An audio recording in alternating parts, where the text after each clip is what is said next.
Aleluia, irmãos. Glória ao nome do Senhor. O Senhor é bom.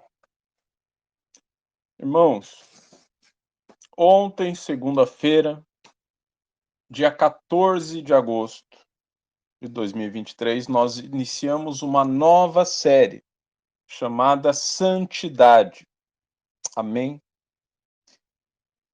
O objetivo desse grupo, desse culto online, dessa igreja online, que não é uma igreja específica, não é uma denominação, é a igreja do Senhor que está espalhada por todos os cantos da terra. Ela começa lá no céu com Deus, o nosso Pai, passa pelo Filho, passa pelo Espírito Santo e nos alcança em todos os cantos do mundo.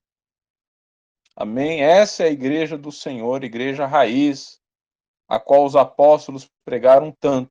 Por isso, lá em Atos 2, de 42 a 47, quando você vai ler sobre como os cristãos viviam, eles eram claros, dizendo: seguimos fiéis à doutrina dos apóstolos. Por quê? Porque os apóstolos eram fiéis à doutrina do nosso Senhor Jesus Cristo, e o nosso Senhor Jesus Cristo não veio aqui para fazer a vontade dele, mas para cumprir a vontade do Pai que está no céu. Então entenda que há uma só igreja, ela é de Deus. Ela vem do Pai, passa pelo Filho, pelo Espírito Santo e chega a nós. Graças a essa tecnologia que o Pai nos deu, a gente consegue se conectar pela internet, fazemos nossos encontros online. Mas somos uma só igreja do Senhor. Não importa onde você congregue, em que região, em que estado, em que país, somos um só corpo em Cristo. Amém? E o Senhor vem buscar esse um só corpo em Cristo. Porque a era que estamos vivendo é a era da tribulação. Breve chegará a grande tribulação, que não é o nosso lugar. Deus quer a sua igreja com Ele. Ele é o Deus da sua igreja, da sua família. Amém? Não é Satanás. A grande tribulação é para Satanás e os seus seguidores, os seus adoradores. É por isso que o ano da colheita, 2023, que Deus tem falado tanto que é o ano da colheita, haverá essa divisão, onde Deus vai separar aqueles que escolheram ficar com Satanás e aqueles que escolheram ficar com ele. O arrebatamento não é algo aleatório, que é um chute de Deus, não. É um momento específico. É uma consequência das escolhas que as pessoas estão vivendo nessa terra. Deus deixou um espaço de tempo para as pessoas escolherem. Tá? Por isso que eu prego tanto sobre as eras do mundo, porque ele foi ensinando durante as eras do mundo como a gente permanecer com o nosso Deus. Cada era do mundo é uma aula. Aí eu adapto esses ensinamentos à minha vida. Aqueles que foram fiéis a essa aula foram construindo a vida com Deus, que é um resgate, porque uma vez que eu entro em pecado, eu tenho que entrar num caminho de volta para Deus. Eu não mudo de um dia para o outro, é um caminho onde eu dou um passo de cada vez. Então, eu completando essa carreira, eu caminhando nesse caminho, por isso Jesus diz: eu sou o caminho, sou a verdade, sou a vida. Mas tem outra passagem que diz que a tua palavra é a verdade. Mas tem outra passagem que diz que o Espírito Santo é a verdade. Ou seja, eles estão todos unidos para nos resgatar. O Pai, o Filho, o Espírito Santo e as palavras que eles ministram.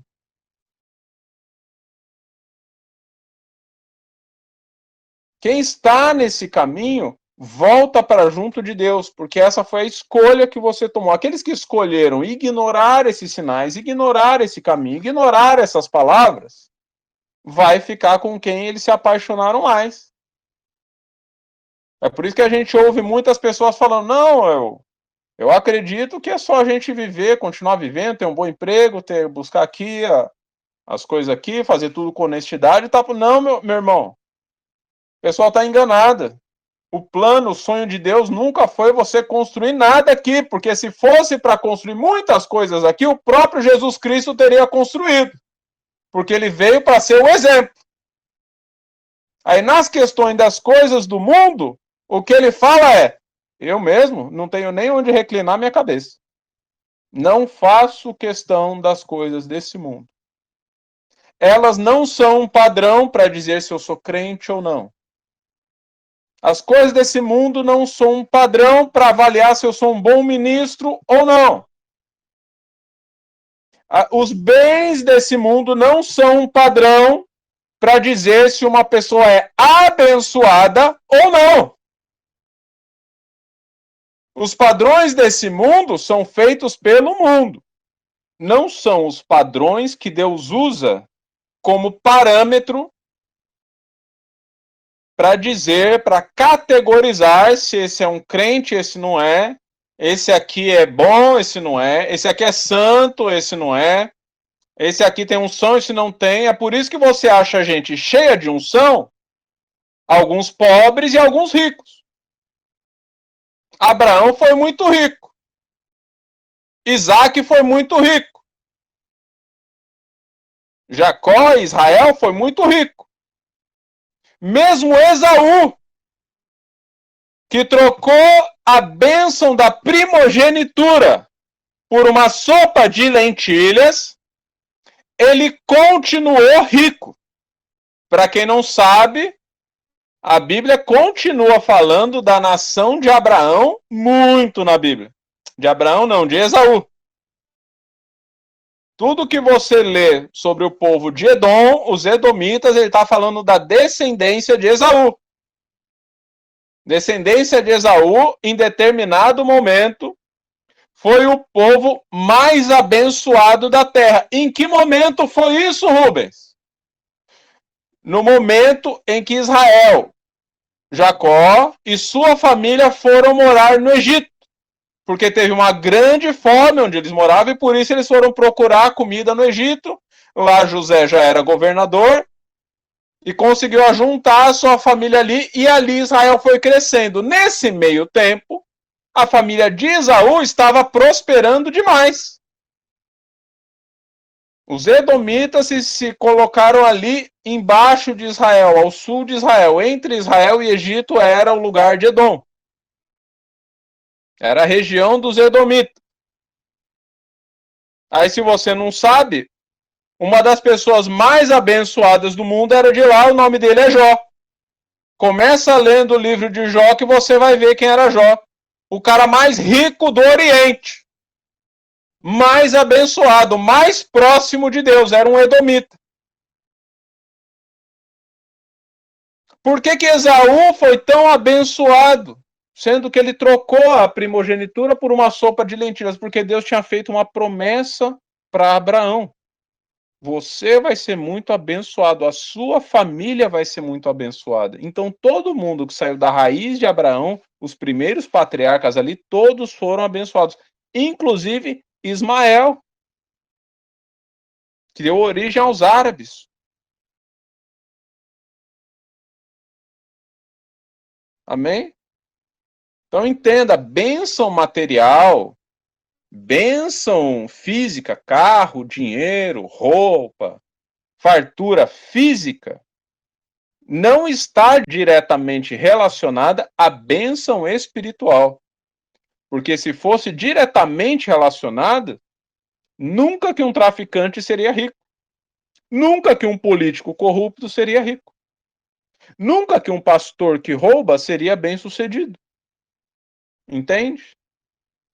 Então não se impressione com bens materiais.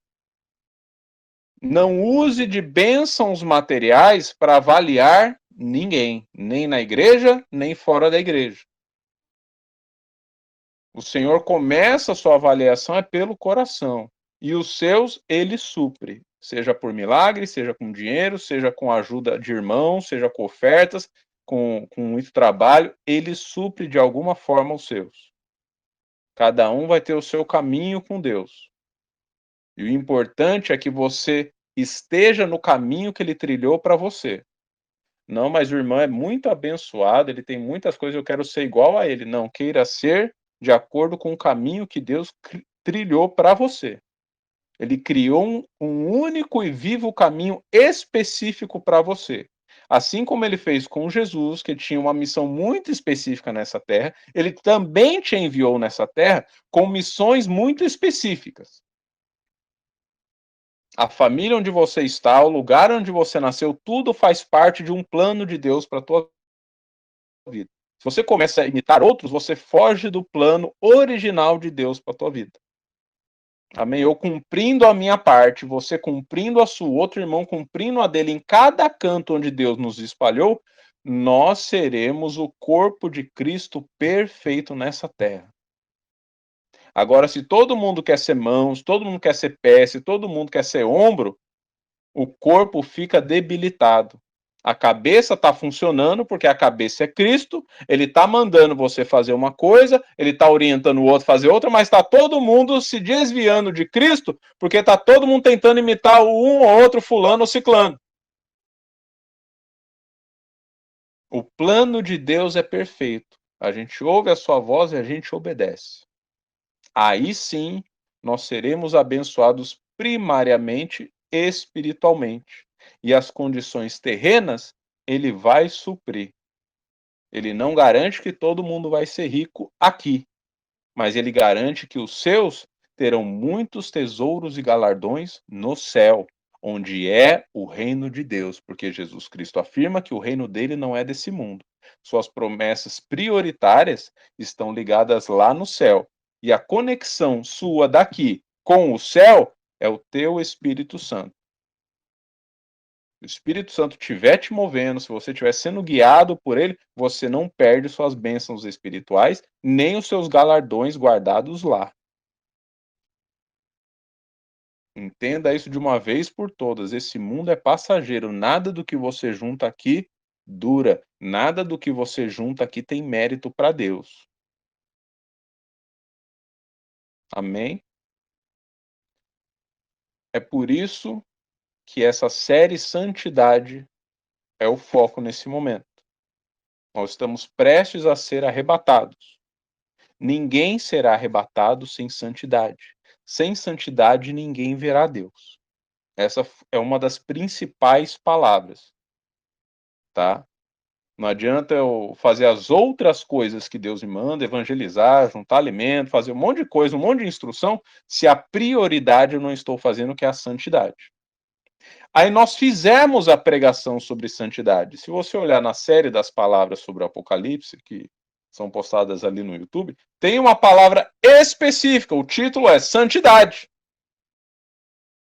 Só que ficou uma palavra perdida no meio de tantas outras, de forma que alguns até passaram por cima. As pessoas estão focando mais em outras questões. Não, mas me explica os 4 cavaleiros. Me explica os 144 mil. Eu ainda não entendi por que tem 2 arrebatamentos. As pessoas estão preocupadas com várias informações teológicas. Bacana. Mas o principal é a santidade. Não adianta você entender 100% a teologia e se manter impuro. Porque daí você vai ficar na grande tribulação, cheio de teologia, sabendo tudo o que está acontecendo, só que lá dentro dela, porque você não se santificou. Então a estratégia que Deus deu é: fale a semana inteira de santidade. Para que isso fique marcado, isso fique cravado, porque isso é a prioridade. O reino do céu é onde a gente vai chegar. Fizemos essa série semana passada. Mas você não chega lá sem a sua santidade. Amém? E para falar de santidade, lá naquela primeira palavra, eu falei de muitas coisas. Nessa semana, a gente vai conseguir destrinchar alguns elementos específicos da santidade, tá? Ontem, segunda-feira, a gente falou do aspecto primordial da santidade, que é você se afastar do pecado. Você ficar longe do pecado. E para você ficar longe, como a gente falou ontem bastante, você precisa não só decidir, como tomar ações práticas. Aquilo que está te levando a pecar, você se afasta, você bloqueia, você fecha a porta, você sacrifica, você evita o contato. Se eu estou pecando, olhando alguma coisa na janela, eu compro uma cortina mais pesada, que não seja transparente. Se eu estou pecando olhando coisa no celular, eu fico menos tempo no celular. Eu coloco um horário, vou mexer tal hora, tal hora. De tal hora a tal hora é serviço e de distração é 15 minutos ali no final do dia. Você se organiza fisicamente, praticamente, faz uma didática onde você evita o pecado na sua prática. Amém? É você que constrói esse caminho. Amém? A palavra de hoje é sobre o segundo aspecto da santidade, que é uma ordem cronológica. Primeiro você foge do pecado. Qual que é o segundo passo? A palavra de hoje é sobre arrependimento. O título de hoje é arrependimento. Por que arrependimento é tão importante para a santidade? Esse aspecto da santidade, esse tema santidade, por que arrependimento está incluso aí? Porque eu ouço a palavra de ontem. Ah, ok, Rubem, entendi, eu estou me afastando do pecado. Só que aconteceu alguma coisa que eu tropecei. Eu caí de novo. Aquele pecado que eu estava tentando evitar, porque eu entendi a palavra, eu estou tentando, mas eu caí, aconteceu. O que eu faço? É aí que entra o arrependimento. O arrependimento é justamente para aquele que está tentando não pecar, mas acaba pecando. Arrependimento serve para aquela pessoa que não quer fazer o mal. A pessoa que já quer fazer o mal, para ela aquilo nem é pecado, ela já está querendo fazer. Mas entende o arrependimento aquela pessoa que não queria fazer. Eu vacilei. A pessoa faz e ela pensa, rapaz, por que eu fiz? Eu não queria fazer, foi mais forte que eu. Essa é a raiz do arrependimento. É o sentimento de ter feito algo ruim que você não queria ter feito. Hoje a gente vai falar só disso. Arrependimento. O que diz Mateus 3, versículo 2? Arrependam-se depressa, rápido, porque o reino dos céus está próximo. Arrependam-se depressa, porque o reino dos céus está próximo. Ou seja, ele diz que sem santidade ninguém verá Deus. E se arrependimento é um aspecto da santidade, obviamente, ninguém vai para o céu sem se arrepender dos seus pecados cometidos. Então, todas as palavras dessa semana são extremamente essenciais, porque compõem a sua santidade que vai te levar para o céu. A santidade é como se fosse o ticket, a sua passagem de avião. E se o arrependimento faz parte do aspecto da santidade, ele é essencial. E serve exatamente para esse ambiente, onde você está buscando não pecar, seguindo a palavra de segunda-feira, mas, por algum acaso, por alguma exceção, por alguma coisa que você não conseguiu controlar, você pecou. Amém? Da onde vem esse sentimento? Da onde vem o arrependimento? Tá? Porque Mateus 11, 20 faz uma afirmação fortíssima. Mateus 11, 20 afirma que no lugar onde o próprio Jesus Cristo operou mais milagres, onde ele manifestou mais a sua glória, lembrando que Jesus Cristo estava no 7º nível da unção.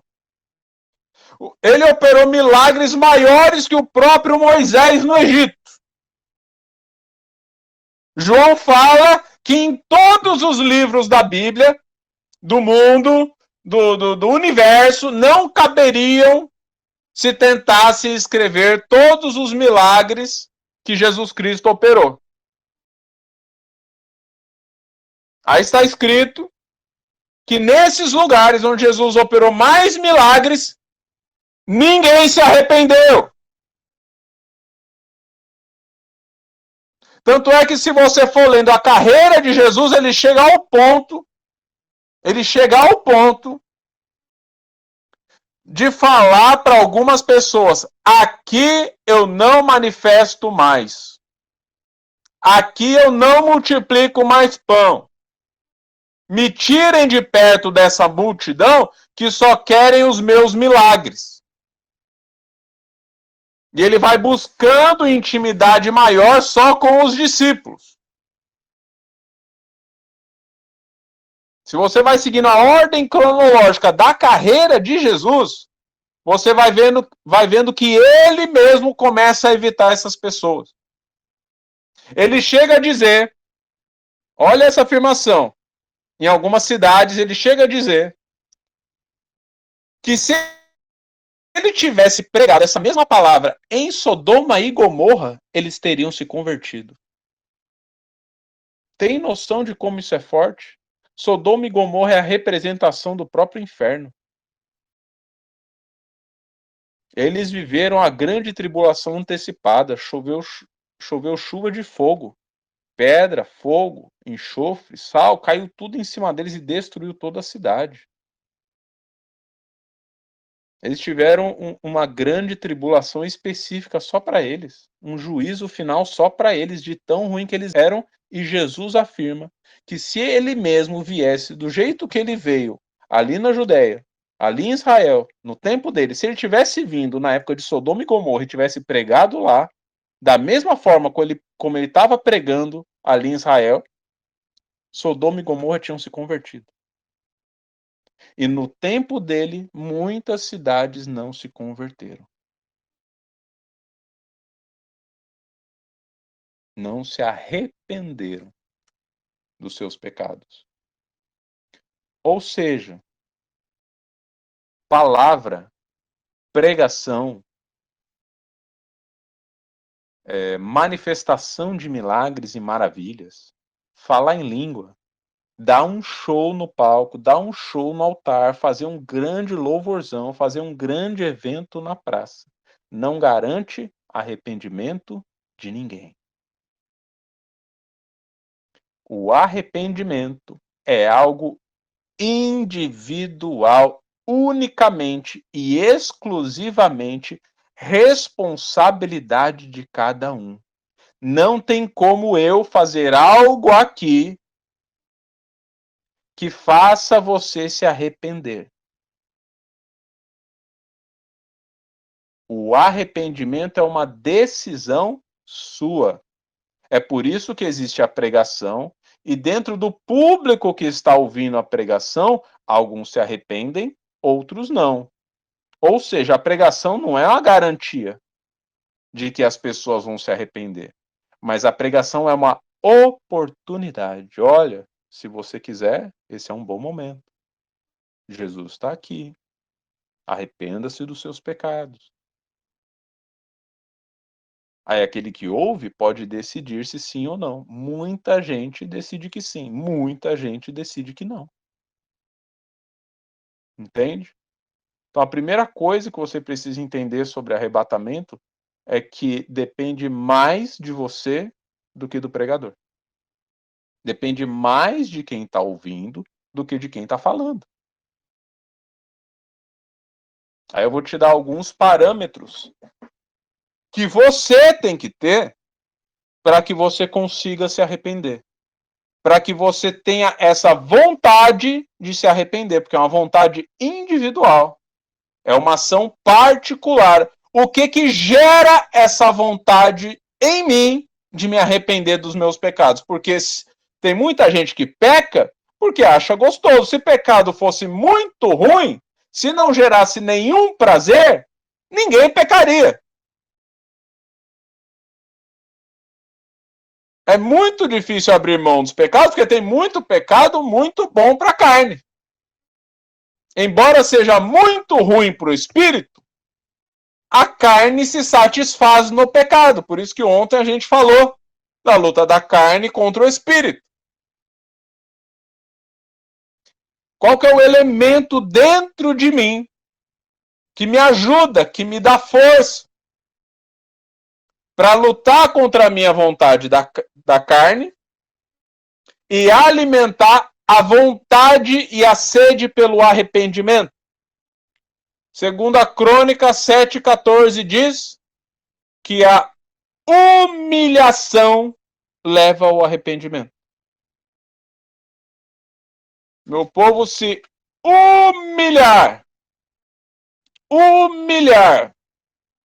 se prostrar, buscar a minha face, aí ele consegue se arrepender dos seus maus caminhos. Então esse é um passo para que eu encontre arrependimento dentro de mim. Entenda, meu irmão. O orgulho impede você de se colocar nessa posição. Você levanta a cabeça, levanta a crina, levanta o queixo e fala: eu que não vou me humilhar, aqui todo mundo erra, aqui ninguém é perfeito. O cara lá faz isso, isso e aquilo, a menina lá faz isso, isso e aquilo, aí eu vou me humilhar aqui? Não. Quando o outro lá fizer primeiro, aí eu faço. Se humilhar é difícil, meu irmão. Você tem que calar a boca do teu ego. E o ego, ele luta com todas as forças. Ele tenta sobreviver com raiva dentro de você. Ele morde. O ego luta ferozmente, porque o ego é do inimigo. É ele quem fica tentando te convencer de que você é o cara, de que você é a mina, de que você não pode se rebaixar para ninguém. Que você não pode mostrar sua fraqueza. As pessoas vão montar em você, vão zombar de você. Você vai perder a moral. Aí tem um Deus que fala que ele enaltece os fracos. Ele levanta os que se humilham. Entende? Porque você não pode colocar parâmetros humanos na sua didática espiritual, porque uma vai contra a outra. Se você tenta usar bases humanas para tentar crescer com Deus, você nunca vai conseguir. Se você pega a opinião, frases do mundo, conceitos e preceitos do mundo, para ter sucesso, para ter garantia dentro dos versículos de Deus, a conta não bate. O mundo vai falar para você não fazer o que a Bíblia manda você fazer. A lógica espiritual é diferente da lógica carnal. Na lógica carnal, você esconde seus erros embaixo do tapete. Você não fala para ninguém. Você guarda consigo. Na lógica espiritual, o Senhor diz: confessai os vossos pecados. Seja humilde. Entende? Então busque essa humildade. Não tenha crise com ser vexamado por mundanos. Tá? Porque se você confessa o seu pecado, obviamente, já deixando bem claro, se você pecou contra uma pessoa específica, você se confessa com essa pessoa específica. Você mentiu pro teu vizinho, você chega no teu vizinho e fala: meu irmão, deixa eu te falar uma coisa, foi mal, eu dei uma informação, era errada, não era bem aquilo, quero aqui te pedir perdão, na verdade é isso, isso, isso, isso. Você vai na pessoa, tá? São informações específicas, tem a ver com a sua intimidade, seu crescimento com Deus. Não é uma palhaçada que você vai ficar jogando na internet toda hora, tá? Quando a gente faz um pecado, uma pessoa famosa comete um pecado muito público, aí sim ela vai da frente do público que a ouviu, que está atrás dela, que já está seguindo, ela fala: gente, eu errei e tal, aí é público. Mas você não é uma pessoa pública, você errou ali no seu canto, na sua casa, com a sua esposa, com o seu marido, com o seu filho. Muita gente tem dificuldade de se humilhar com o filho. Muitos pais falam: não, eu sou autoridade, eu não posso perder a moral com ele. Aí erra com o filho, mente pro filho, engana o filho fica com raiva e a pessoa não se humilha. Isso só causa raiva no filho. Pô, eu vi que a senhora não fez certo, a senhora mandou eu fazer uma coisa e a senhora mesmo não fez. Ah, mas eu sou tua mãe, cala a boca aí. Se humilha, se coloque para baixo. Você não vai perder seu cargo porque você está se humilhando. Você não vai perder sua autoridade de pai e de mãe porque você está se humilhando. Humilhação a Deus te enaltece. Vai aumentar a sua postura. Você fala, é verdade, filho, mamãe falhou aqui. Vou corrigir, vou tentar melhorar, igual eu peço para você fazer. Eu estou fazendo o que eu estou dizendo. Não seja hipócrita. Amém? Muito filho cresce com raiva dos pais por causa disso. Aí fica um adolescente rebelde e os pais não sabem por quê. O pai nunca dá o braço a torcer. Amém? Humilhação. Tristeza leva ao arrependimento. 2 Coríntios 7, de 9 a 10. Não vou ficar abrindo para a gente ganhar tempo, tá bom? Então eu vou citando, depois você vai conferindo na sua Bíblia, se você quiser. Tristeza. Que tristeza é essa? Nossa, eu tenho que ficar triste toda hora para eu me arrepender toda hora? Não. É como eu estava falando no começo. Se você está buscando a Deus, se você quer uma vida com Deus, a lógica é que você fique feliz quanto mais próximo de Deus você estiver. Tá? Tô feliz porque eu tô orando, tô em intimidade, tô sentindo o Espírito se mover em mim, acabei de ganhar um dom aqui. Você vai crescendo em Deus, isso vai te deixando feliz. Quando você falha com o seu Deus, porque pecado é isso, é falhar primeiro com Deus. Antes de falhar comigo mesmo, antes de falhar com o próximo, quando eu peco, eu falho primeiro com Deus. Porque foi Ele que criou as leis, Ele que criou o que é santo e o que é profano. Isso tem que te gerar uma tristeza. Deus tem que ser o maior amor da tua vida. E quando você falha, você ofende o maior amor da tua vida, isso tem que te causar uma tristeza, um constrangimento. Você tem que pensar, droga, o que foi que eu fiz, cara? A pessoa nunca fez nada para mim, olha o que eu cometi aqui.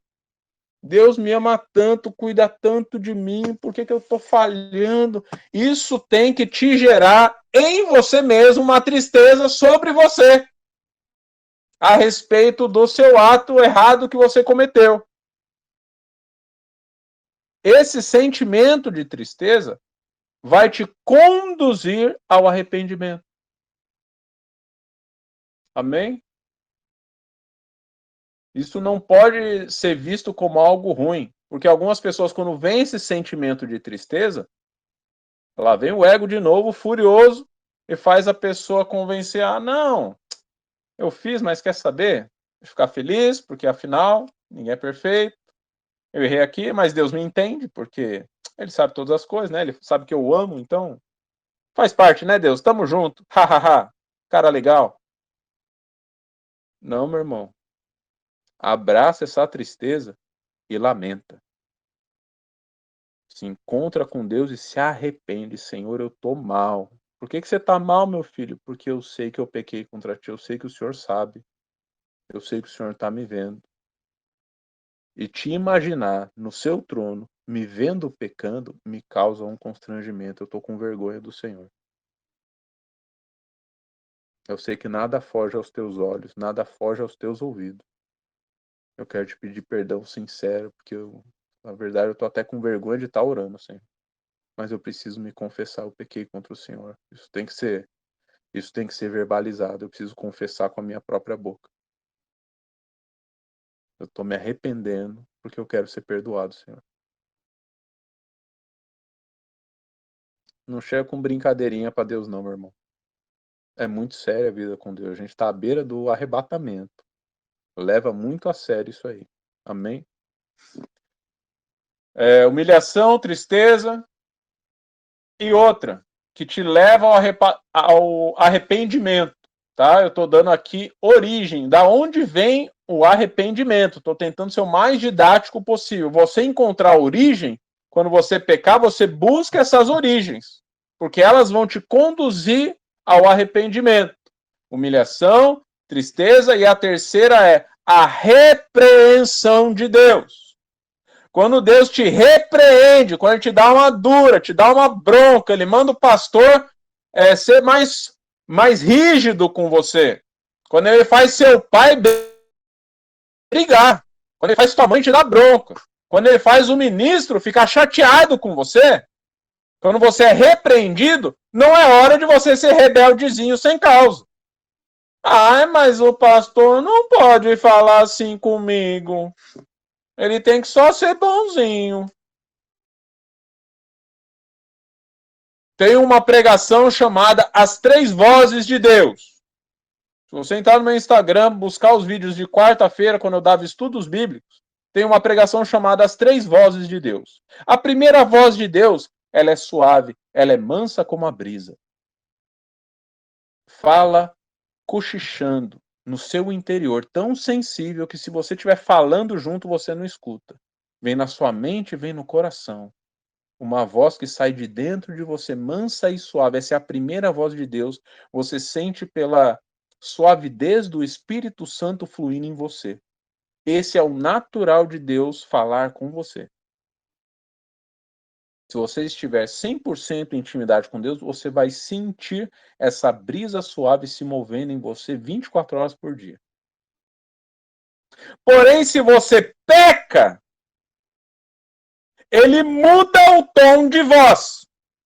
E aí vem a voz do trovão.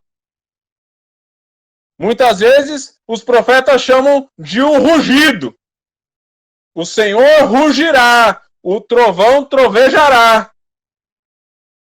Aí você vai ver muito isso no livro dos profetas. Por quê? Porque os profetas foram levantados para falar com o povo na época que o povo estava pecando. Então, no pecado, o Senhor não vem com uma voz suave. Ele vem com rugido e voz de trovão. Quando o leão ruge, todo mundo fica com medo. Todo mundo sai correndo. Porque sabe, o rugido é um aviso. Assim como o trovão, é um aviso do temporal. Coisa pior está por vir. E não é coisa boa, por isso está rugindo e está trovejando. Então ele vai te dar uma bronca. Vai falar grosso, vai gritar. Vai rugir, vai trovejar. Essa é a segunda voz. Por que essa segunda voz é meio assustadora? Porque é o aviso. Você ignorou a voz suave, aí você pecou. Quando você peca, você está à beira do perigo, você está à beira do juízo. Então ele solta uma cornetada, um rugido forte. Ó, oh, não faça isso de novo. Se arrependa. Ele fala duro. E muitas vezes ele fala através dos ministros. Então, quando o ministro fala duro com você, não reclama, agradece. Obrigado por estar me avisando. Porque a terceira voz é onde você não quer chegar, meu irmão. A terceira voz é Deus se calando e deixando o juízo te pegar. Essa é a voz que ninguém quer ouvir, mas muita gente ouve porque não ouviu as duas primeiras. Ele falou suave, você não ouviu. Ele falou gritando, você não ouviu. Aí vem a desgraça. Aí a pessoa, ah, Deus não cuidou de mim. Ele cuidou. Ele avisou antes. Você não saiu do seu caminho. Você não se arrependeu. E quem faz a desgraça é o próprio Satanás. Não é Deus. Eu tô cuidando de você. Eu tô te protegendo você. Por isso eu tô falando de boa com você. Tamo junto. Falando suave. Aí você teima, você quer pecar? Ei, atenção. Vou rugir aqui. Vou gritar aqui. Vou levantar minha voz de trovão. Porque eu não habito com pecado. Eu nem ouço oração de pecador. Volta para os caminhos meus, volta para os caminhos do Senhor, porque você já está distante. Eu estou no mesmo lugar, no mesmo trono. Você que está se afastando, volta para mim. Ele fala grosso. Aí você ignora, você continua andando, você chega onde o diabo está. Aí lá, meu irmão, aí não tem conversa, ele acaba com a tua vida mesmo. Uma vez discipulando minha irmã, estava pregando, ela veio, se converteu, aceitou Jesus, chegou na hora de se batizar, ela não quis. Ficou enrolando, enrolando, aí eu falando manso, legal, né? Pra igreja, glória a Deus, manso, suave. Aí enrolou, enrolou. Um dia Deus falou, Rubens, começa a rugir. Aí eu cheguei nela, falei, irmã, é o seguinte, ou é preto ou é branco, tá? Ou é santo ou é pecador. É uma decisão. Com Deus não tem morno. Falei mais sério, falei mais grosso. O que ela fez? Não voltou para a igreja. Falei nesse tom, mas falei sério. Não falei rindo. Ela não voltou para a igreja. O pastor falou sério comigo. Chegou meio que me intimando. Tudo bem. Acho que passou um mês, meu irmão. Nem um mês. Umas semanas. A irmã foi atropelada. Me ligaram desesperado. A fulana foi atropelada. Eu falei, eu já pensei, né? Vou lá no hospital, o que aconteceu? Aí falaram, não, não. Foi só um susto. Foi só um susto, a irmã só, acho que tinha só quebrado o braço. Mas o susto, né? Foi atropelado, assim. O pessoal ficou assustado, já me ligou na hora. Passaram para ela, orei com ela pelo telefone. Não precisava ir lá, porque já estava voltando para casa. Aí o senhor manda dar outra palavra. Ele falou assim: ela está perto da terceira voz. Esse foi o último rugido. Esse atropelamento fui eu rugindo para ver se ela acorda. O próximo passo é a terceira voz. Aí não vai ser eu falando, aí vai ser um inimigo para onde ela está indo. Deus avisa, Deus repreende. O objetivo não é para que você se machuque, é exatamente o oposto. Ele está te alertando para que você volte. A grande tribulação é a terceira voz de Deus. É Satanás reinando. É o juízo. É a bagunça. É a desgraça. Por isso que a gente está aqui falando, e como está perto da grande tribulação, a gente está falando na segunda voz. A gente está alertando, a gente está gritando, a gente está rugindo, está jogando na internet todo dia. A gente está rugindo e trovejando, porque a terceira voz está bem perto. Tá? Essas são 3 bases que te levam ao arrependimento. Você se humilhar, você ficar triste e você aceitar a repreensão. Nada disso você faz com orgulho. Nada disso você faz se achando. Você faz isso abaixando sua bola, abaixando sua crina e aceitando a repreensão do Senhor. Amém? Como fazer? Ok, aceitei. Tanto ser humilhado, realmente fiquei triste, realmente aceitei a repreensão do Senhor. Aí, se você não é batizado, você se batiza. Arrependei-vos, se batizem para que seus pecados sejam cancelados, certo? Está em Atos 2:38. Mas se caso você seja batizado, e como a gente sabe, mesmo sendo batizado, mesmo aceitando Jesus, muitas vezes a gente peca, você precisa confessar. E como eu falei, você primeiro confessa para Deus. Se foi um pecado interno, só você estava no seu quarto, você fez, você viu, ninguém viu, você e Deus, sabe? Confesse só para Deus, meu irmão. Não saia alardando todo mundo por aí não, tá bom? Isso é uma coisa que confunde muita gente. A pessoa sai por aí contando a intimidade dela, só escandaliza os outros irmãos, tá bom? Então não precisa. Se fecha você com Deus e confesse os seus pecados. Se você pecou contra um irmão específico, vá nesse irmão específico, no momento particular, chame ele de canto e confesse, se humilhe, se arrependa, peça perdão, fica na paz com ele, tá? E uma dica sobre perdão. Tem uma pregação inteira sobre perdão, também nesses estudos de quarta-feira no Instagram que eu fazia através de lives. Se você buscar lá, você vai assistir, vai achar uma pregação chamada Os Dois Círculos do Perdão. Ou os 2 ciclos do perdão, alguma coisa assim. Então lá tem mais detalhes. Mas a base do perdão é que tem o lado de quem pede perdão e tem o lado de quem aceita ou não o perdão. Você não tem que se preocupar com a pessoa aceitar o seu perdão.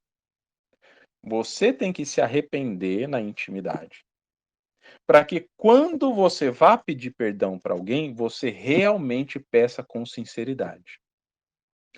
Tem muita gente que pede perdão sem se arrepender. É um perdão inválido. E muitas vezes a pessoa não aceita justamente porque está percebendo que você nem está arrependido. Você está pedindo perdão só por protocolo. Então, antes de você pedir perdão para quem você ofendeu, você primeiro se ajoelha, se humilha diante de Deus, faça o seu momento devocional, se confessa com Deus, fica triste. Aceite a repreensão do Senhor, tome essa bronca aí. Deixa machucar seu coração, porque daí vem a cura, vem o arrependimento real. Aí, quando você estiver nesse lugar, lamentando, triste pelo seu pecado, aí você completa a sua ação pedindo perdão para quem você ofendeu. Muitas vezes você vai chorar pedindo, muitas vezes você vai se emocionar, porque isso realmente está te magoando. Se você fez essa parte, aí sim você deixa a pessoa com a parte dela, que aí a parte de ela te perdoar, aí é problema dela com Deus. Tem gente que pede perdão para algumas pessoas há mais de 10 anos. Perdão sincero, a pessoa está realmente lamentando, mas a outra pessoa lá está com o coração duro e fala: não, não vou perdoar nunca. Não, não. E a pessoa fica se martirizando por causa disso. Meu irmão, não se martirize. Você se humilha e pede perdão real, sincero, realmente arrependido. Mas se a pessoa não aceitar, aí é por conta dela com Deus. Aí é Deus tratando o particular dela, porque perdão a gente tem que liberar. A pessoa pode matar teu filho, o que a Bíblia manda fazer é perdoa. Libera o perdão. Por quê? Porque você também já fez desgraça de monte e Jesus, o Pai, o Filho, o Espírito Santo, todos te perdoaram na cruz do Calvário. Você pode ser assassino, você pode ser traficante, você pode ser o maior bandido do universo. A cruz de Jesus pagou o preço e perdoa todos os seus pecados. Você não tem o direito bíblico, você não tem o direito vindo de Deus de negar perdão para ninguém. Então, quem nega perdão não tem que se ver com você, tem que se ver com Deus.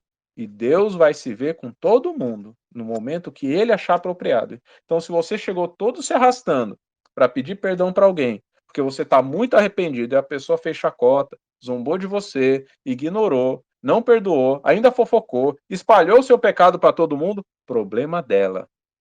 Volte para casa satisfeito, rapaz, estou chateado porque aconteceu tudo isso, Senhor, não queria que nada disso tivesse acontecido, mas eu fiz a minha parte. Agora é o Senhor com ela, porque eu realmente não tenho mais o que fazer. Eu realmente fui pedir arrependido. Aí você fica aberto, não fecha o coração, porque muitas vezes quando a pessoa usa o nosso arrependimento, usa o nosso perdão, usa a nossa falha para montar na gente, isso já faz o orgulho, o ego tentar voltar. Olha, tá vendo? Você não devia ter pedido, você não precisava ter se rebaixado tanto. Agora vão ficar zombando de você. O ego, o orgulho vão tentar voltar. Satanás vem como leão buscando a quem possa tragar. Você mantém ele lá embaixo. Quando uma pessoa vier, nossa, fiquei sabendo que você fez. Fiz mesmo, foi mal, mas eu já pedi perdão para a pessoa. Não, mas ela tá falando mal de você sim, mas aí é isso, é ela com Deus. Eu fiz a minha parte. Entendeu? Você encerra o assunto, meu irmão, com a verdade. Isso é humilhação, você saber o seu lugar. Eu errei? Eu errei. Fazer o quê? Você precisa confessar. Se a pessoa está espalhando, muita gente vai chegar. É verdade, você tenta evitar o assunto. Mas se não der, você fala, é verdade, não quero falar sobre muito isso, mas eu fiz. Mas eu pedi perdão. Me arrependi, não queria ter feito, não devia ter feito. E fui lá me confessar com a pessoa. Tá? Pedir perdão, aí se ela não vai perdoar, se ela tá fofocando, aí é ela com Deus, eu não tenho mais nada a ver com isso. Tá bom? O que eu devia fazer, o que eu precisava fazer, eu já fiz. Entende? Mantenha o seu lugar pronto diante de Deus. A sua tarefa feita. É como uma lição de casa. Deus manda fazer, eu fiz a minha parte, Senhor. O que mais que eu estou te devendo? Não, você foi lá? Fui. Pediu perdão? Pedi. Estava arrependido? Estava. Então é isso, meu filho. Agora eu vou viver com ela lá. E se ela estiver fazendo, fofocando, rapaz, ela está só acumulando desgraça para a vida dela.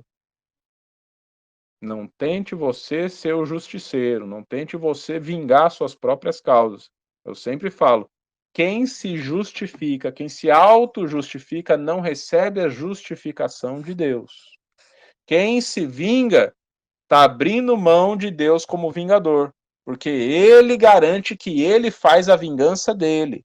Ele justifica o seu. Se você toma esse lugar de Deus e tenta fazer por conta própria, pelas suas próprias mãos, Deus cruza os braços e não faz por você, porque você mesmo tomou esse lugar.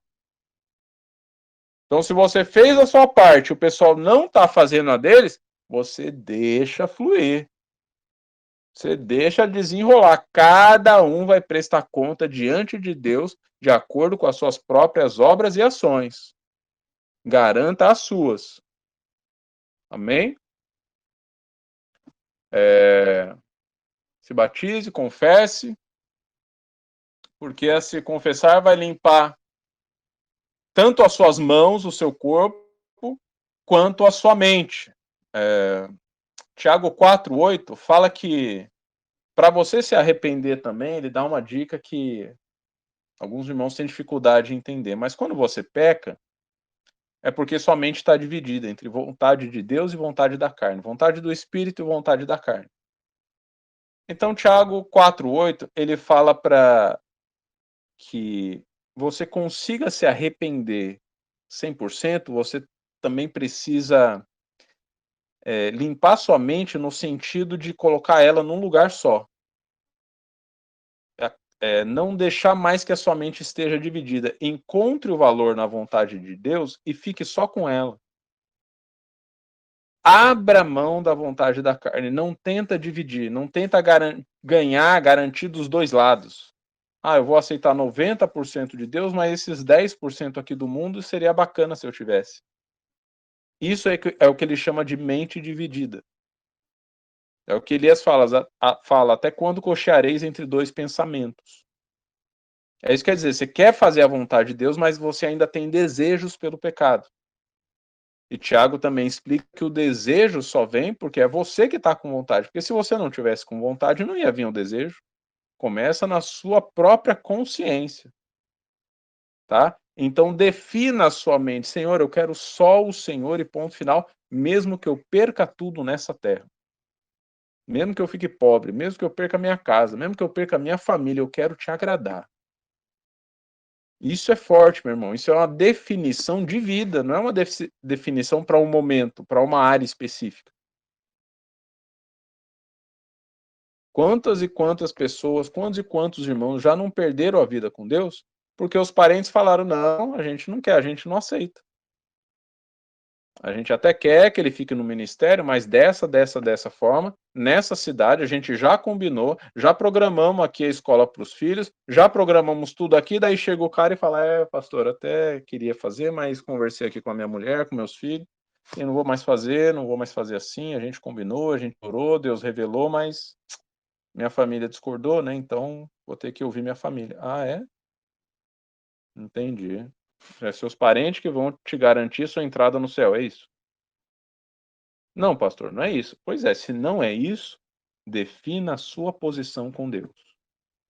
É claro que Deus quer abençoar a sua família, mas cada um tem que tomar a sua própria decisão. Ele deu o espaço, ele deu o cargo, ele deu o lugar para cada membro da sua família. O pai é o cabeça da casa, assim como Cristo é o cabeça da igreja.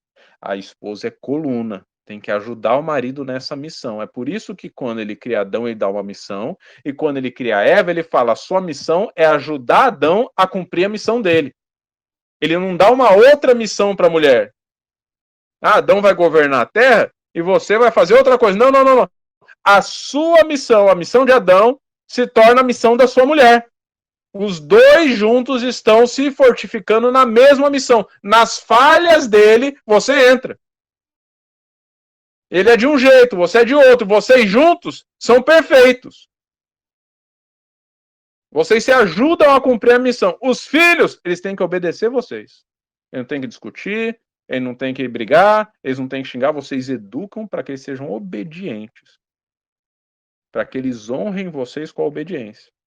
Porque daí quando chegar lá na frente, eles não vão se desviar do caminho, porque vocês estão andando na mesma direção em parceria e eles estão vendo, sendo educados assim. Agora o cara vai para um lado, a mulher vai para o outro, os filhos, cada um está num canto, não tem nenhum no mesmo foco. É claro que quando Deus chamar um deles, os outros vão discordar, não tem nada a ver com o que eu planejei isso aí, não tem nada a ver com o que eu estava pensando. Nunca fazem um culto familiar. É óbvio que não vão estar na mesma página com Deus.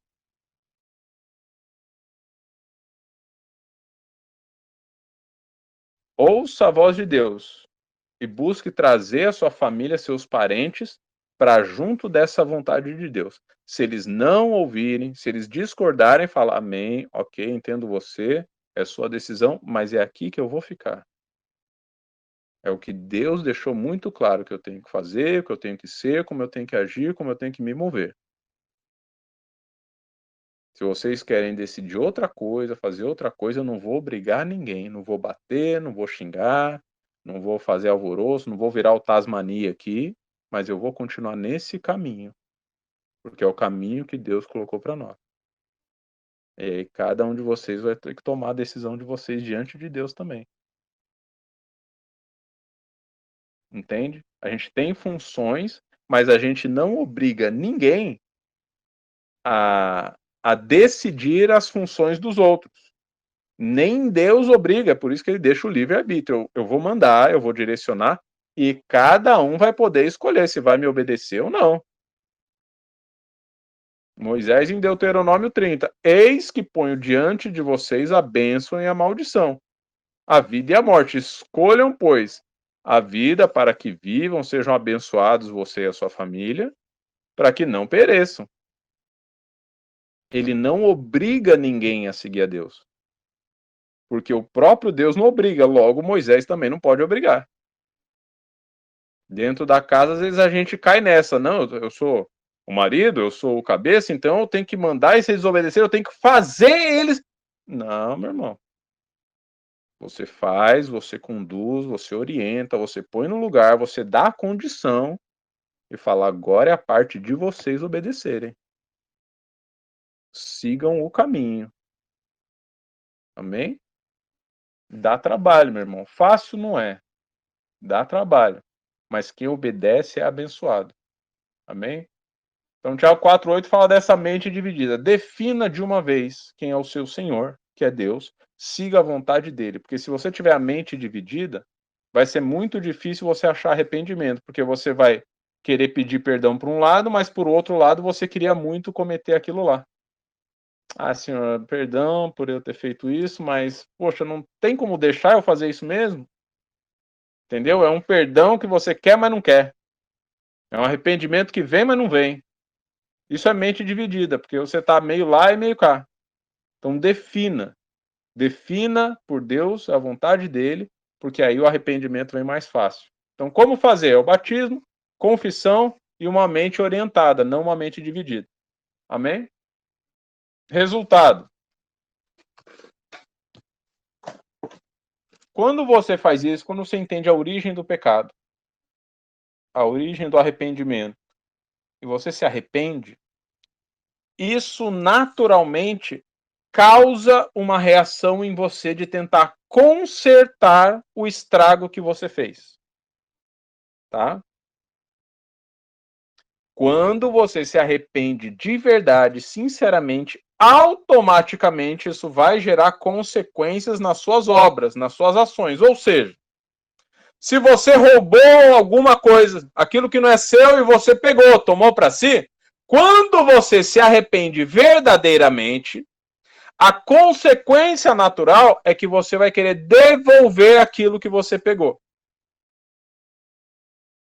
É por isso que Atos 26:20 e Mateus 3:8 fala das obras, os frutos do arrependimento. O que o arrependimento causa? Porque fruto é isso, fruto é uma ação que as pessoas veem. Porque o arrependimento dentro do seu coração ninguém vê. É você com Deus, a sua tristeza, o que você sente de verdade, o estado do seu coração, a sua emoção, tá tudo dentro, ninguém tá vendo. Mas as obras, os frutos do arrependimento, todo mundo vê. O ladrão que fala que se arrependeu, mas não devolve, ele não está arrependido. Porque pelas obras a gente consegue avaliar. O cara que fala que está arrependido, mas não tem coragem de ir até lá pedir perdão, ele não está arrependido. Ah, não, vergonha, tal, não sei o quê. Ir lá, até lá, pedir perdão, isso é uma ação. Eu vou andando, eu ligo para a pessoa, tal, isso é uma ação. É a ação de quem realmente está arrependido. Amém? Então, Por aí você avalia o seu arrependimento. Você mesmo avalia. Será que eu estou arrependido mesmo? Porque eu não estou nem com coragem de ir até lá, então talvez eu não esteja muito arrependido. Deixa eu buscar mais profundo aqui o meu arrependimento. Até que ele frutifique. Até que as obras sejam vistas. Aí será um arrependimento sincero e completo. Amém? Esse é o arrependimento completo. Tá? Então tem a origem, tá? Que ele vem da humilhação, vem da tristeza, vem da repreensão do Senhor. Aí o ato dele é eu me batizar, caso não seja batizado, aí eu confesso, defino a minha mente na vontade para que eu não fique pecando toda hora, eu defino a minha mente, opto pelo Senhor, tá? E aí frutifico em obras. Esse é o arrependimento completo, tá? A pessoa chegou para mim uma vez e falou: "Eu me arrependo, eu peço perdão, mas voltar lá e refazer eu não faço. Isso aqui eu não vou mudar." Aí eu falei: "Tudo bem, perdoar eu já te perdoei, né, antes de você chegar aqui, eu tô com o coração aberto para te perdoar. Mas eu preciso te informar que se você não refaz a ação que você fez errado, se você não conserta, se você não volta lá e dá um jeito de refazer a situação, a Bíblia diz que você não se arrependeu, embora você esteja aqui me pedindo perdão." O arrependimento gera ações de conserto. Aí você avalia as coisas que você fez. Muitas delas dá para consertar. Algumas, infelizmente, não dá para consertar. Algumas foram feitas e ficam para a eternidade. Eu vi um testemunho do irmão que uma vez ele deu um tiro numa pessoa. Quando ele contou isso, meu coração, cara, se entristeceu demais. Graças a Deus, a pessoa não faleceu. Por quê? Graças a Deus, porque a pessoa, quando falece, ela vai para o céu, né? Se é crente e tal, ela vai para o céu. Então, para mim, não é nenhum motivo de muita tristeza. Mas a tristeza maior é porque seria uma situação irreversível. Por mais que ele se arrependesse, ele não conseguiria trazer de volta a pessoa. E aí seria uma tristeza eterna. Isso sempre estaria na memória dele. Graças a Deus a pessoa não faleceu. Então ele pôde voltar lá, pedir perdão e gastou anos até que a pessoa o perdoasse. Esse é o arrependimento sincero. Por que ele fez isso? Estava drogado, o cara veio de uma vida totalmente errada, nasceu num lugar totalmente bagunçado. Todo mundo sabe que quando a pessoa está drogada, ela perde o domínio de si própria, né? Perde o domínio da mente, perde o domínio das ações. Numa ocasião estava armado e deu um tiro numa pessoa, que era uma pessoa que ele amava. Mas graças a Deus a pessoa não morreu e ele pôde voltar lá. E ele ficou tanto tempo tentando reverter, pedindo perdão, tentando refazer, largou as drogas, largou o crime, largou tudo, até que finalmente a pessoa o perdoou. Isso é um arrependimento sincero. Ele trouxe obras, as obras as pessoas viram. Os frutos do arrependimento estavam notórios. Rapaz, o cara vem aqui toda semana me pedir perdão, ele traz cesta básica, ele faz isso, ele faz aquilo, ele tá tentando refazer o elo que a gente perdeu no pecado dele. Amém? Santidade é essencial. Arrependimento está conectado à santidade. Você está santo. Aí vem o pecado e te tira a santidade. O arrependimento faz voltar a santidade a você. Entendeu? Por isso que a primeira pregação foi sobre você se afastar do pecado, mas quando você peca, o arrependimento é o caminho de volta. É por isso que a pregação é: arrependam-se, pois é chegado o reino dos céus. Arrependam-se, ou seja, saiam do lugar de pecado e se voltem para Deus. O arrependimento é esse caminho de volta. Amém? Lucas 15:10, né? Eu até já tinha citado a festa no céu quando um pecador se arrepende. Por que a festa no céu quando um pecador se arrepende, meu irmão? porque é mais um irmão voltando para casa. Se você volta a ser santo, você pode estar com Deus de novo, porque Deus é santo e só os santos estão com ele. Então, quando você volta ao estado de santidade, os anjos celebram: rapaz, nosso irmão vai voltar. Amém? E da forma oposta, aquele que não se arrepende, ele já está com o juízo final garantido. Amém? Eu quero encerrar, ao invés de orar, eu quero ler a oração de Davi, porque a oração é um exemplo de arrependimento. Tá bom? Obviamente a gente pode orar depois que eu ler, mas eu quero que você preste atenção nessa oração. Isso está em Salmo 51. Tá? As pessoas muitas vezes não entendem. Nossa, Davi pecou tanto, mas por que Deus aceita ele? Fala que ele tinha um coração excelente, segundo a vontade de Deus. Olha o pecado dele realmente. Mas hoje você entende o segredo. Ele pecou, fez um pecado horrível. Ele levou à morte um homem para poder ficar com a mulher desse homem. Um pecado horrível. Tem muitos pecados envolvidos nesse ato. Ele não podia nem ter desejado a mulher. Ele já começa aí desejando uma mulher casada. Aí ele dá um jeito de matar o sujeito para poder ficar com a mulher do cara. Tem um monte de pecado envolvido aí. Mas ele achou lugar de arrependimento. Embora o pecado dele seja gigantesco, o arrependimento dele também foi gigantesco. E é por isso que eu quero ler essa oração. Salmo 51, o arrependimento de Davi especificamente sobre esse pecado grandioso dele. Compadece-te de mim, ó Deus, segundo a tua benignidade. Das tuas misericórdias, apaga as minhas transgressões. Lava-me completamente da minha iniquidade e purifica-me do meu pecado. Pois eu conheço as minhas transgressões. O meu pecado está sempre diante de mim. Pequei contra ti somente, e fiz o que é mal perante os teus olhos, de maneira que serás tido por justo no teu falar e puro no teu julgar. Eu nasci na iniquidade, e em pecado me concebeu a minha mãe. Eis que comprases da verdade, no íntimo e no recôndito me fazes conhecer a sabedoria. Essa primeira parte da oração se chama confissão. É Davi se confessando. Você não vê ele aqui falando, não, mas foi o fulano que fez. Não, mas foi ela que me seduziu. Não, mas foi... Eu conheço o meu coração. Eu já vim de pecado.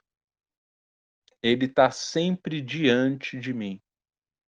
Pequei contra ti primeiramente, contra ti somente, porque o Senhor é o Senhor santo, então se eu peco, eu estou pecando contra o Senhor. Salmo 51, de 1 a 6, é Davi se confessando, não guardando para si valores alguns, ele se joga na presença de Deus e se humilha, se entristece.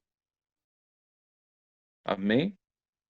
Aí eu vou para a segunda parte da oração de Davi, que é do versículo 7 a 12.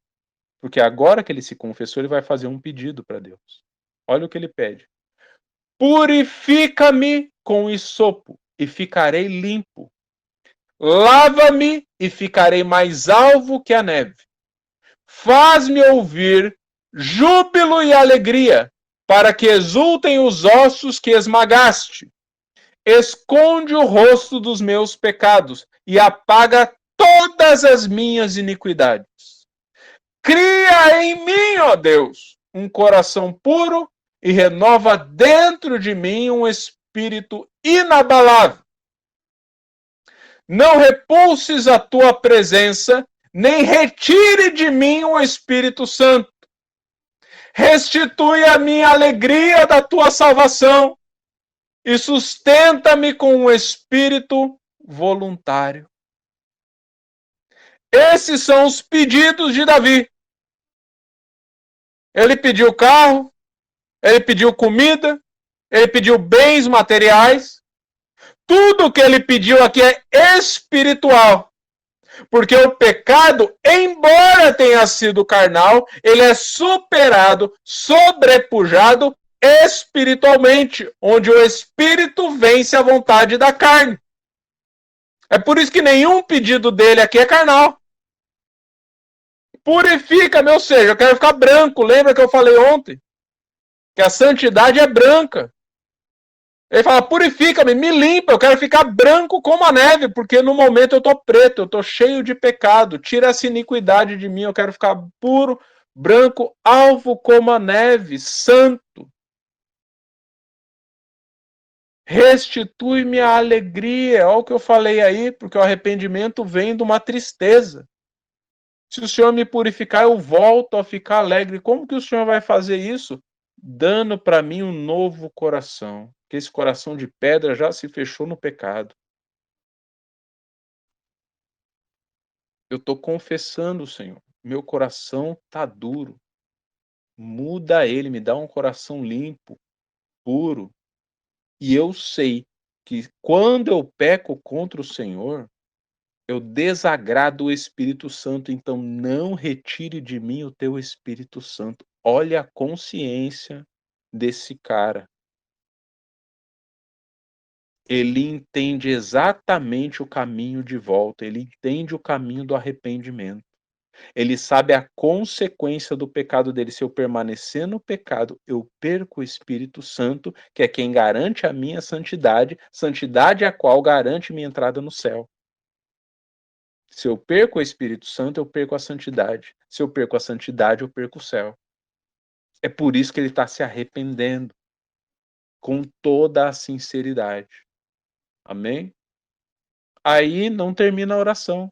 Tem o terceiro passo. Ele primeiro confessa, aí ele faz pedidos espirituais. Olha como termina a oração. Ele faz uma promessa para Deus.